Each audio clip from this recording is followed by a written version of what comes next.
Catholic Chaplain Emil Kapaun is receiving the Medal of Honor posthumously for his extraordinary heroism while serving in the U.S. Army in Korea on both the battlefield and as a prisoner of war.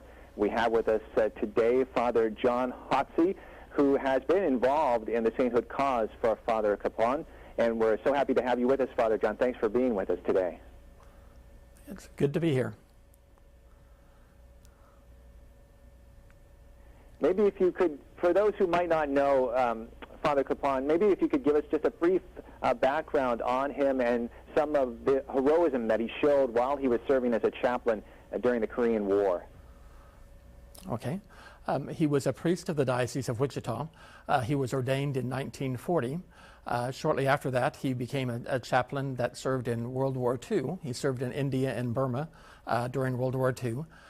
Then he was released after World War II, and he came back to the diocese and worked in the diocese for a little while.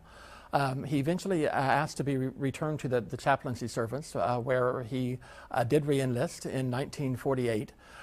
From there, he went to Fort Bliss, Texas, and from Fort Bliss, Texas, he went to Northern California and up into Seattle, where he disembarked for Japan, where he would eventually go into Korea.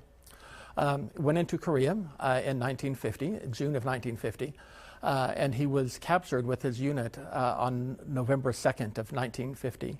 The unit was being surrounded. They were given a word that they should try to escape.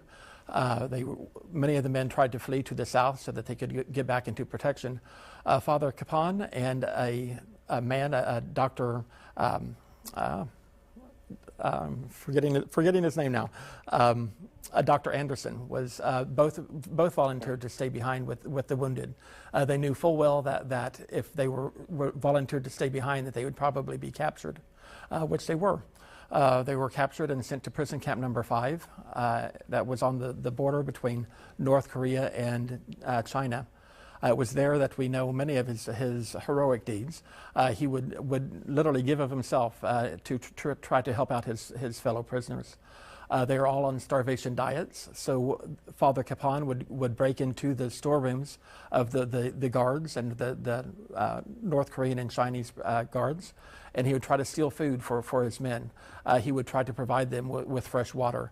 One of the greatest problems with the men in the prison camp was they would suffer from dysentery, and they contracted a dysentery by drinking bad water. So Father Kapaun would try to boil water so that they might be able to drink water safely.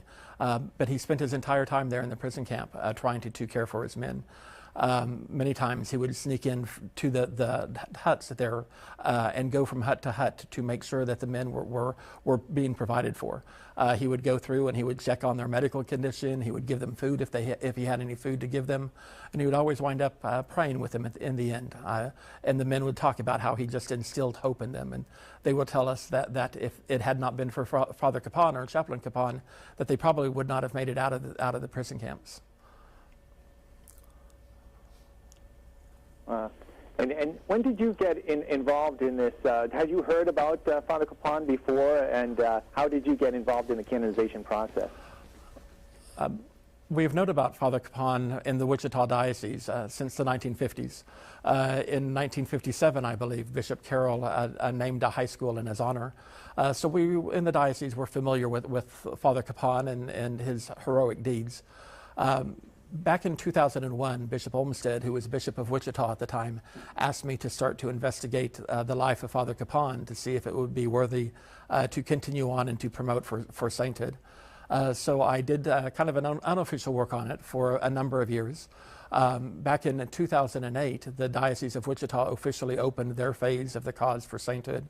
And at that time, we did interviews of all the prisoners of war. We did interviews with everybody that we could find that knew Father Kapaun. We also had a historical committee that would look up to find everything that had ever been written about Father Kapaun. Our spiritual committee would review everything that Father Kapaun ever wrote to make sure that everything was doctrinally sound. And we had many documents that we were going to be able to use to help prove his life of sanctity. In 2011, we closed our diocesan phase of the cause, and we sent about 8,000 pages of documents over to Rome for them to start to look at, to consider for his cause for sainthood. So, after that, we've started to investigate 2 alleged miracles. Hopefully that we will be able to establish them as miracles that could be attributed to Father Kapaun's intercession.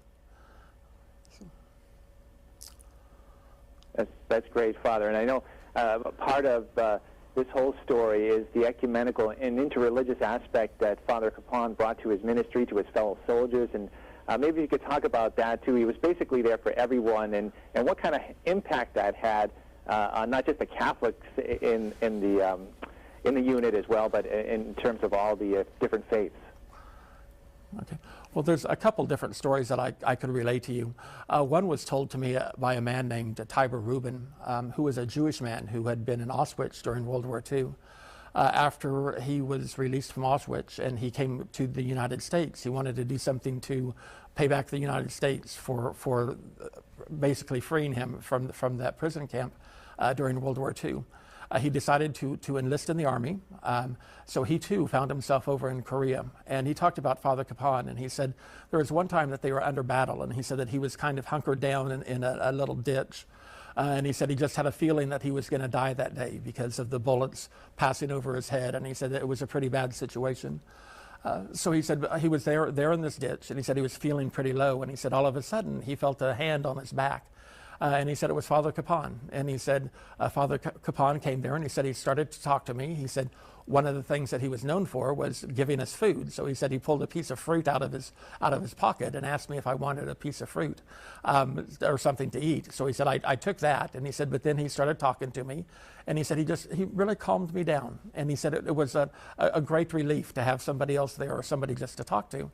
And he said, and then Father Kapaun said, well, I need to be going, but before I go, do you want me to pray with you?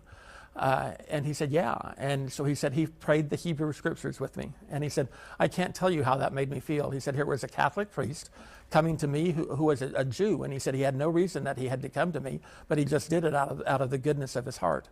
So he said, I knew that he was a saintly man even before we went into the prison camp. The other story was a man named Robert Wood, who was also a fellow prisoner of war, and he talked about how Father Kapaun would gather the men together for impromptu prayer sessions. And he said that they weren't allowed to have these prayer sessions, but that didn't stop Father Kapaun. They said that he would gather the men together, and he said before you knew it, he said he was a Protestant. He said he'd have Protestants. He said he'd have atheists. He'd have Muslims.